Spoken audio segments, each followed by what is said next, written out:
آج بھی اگر کوئی انسان گناہوں سے باہر آنا چاہتا ہے، ڈر جائے، رک جائے، تو اللہ رب العزت اس کی ضلالت کو ختم کر کے اسے عزتوں کا تاج پہنائیں گے۔ آج بھی اگر کوئی اللہ سے دور جانے کا سفر روک دے اور اللہ کے قریب آنے کا سفر سٹارٹ کر دے تو اللہ رب العزت اس کے لیے ہدایت کے راستوں کو آسان کر دیں گے۔ آج بھی کوئی انسان اگر اپنے گناہوں کو کرتے کرتے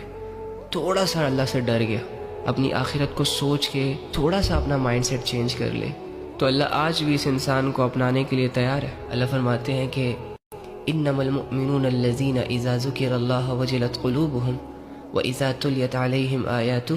زادتہم ایمانا۔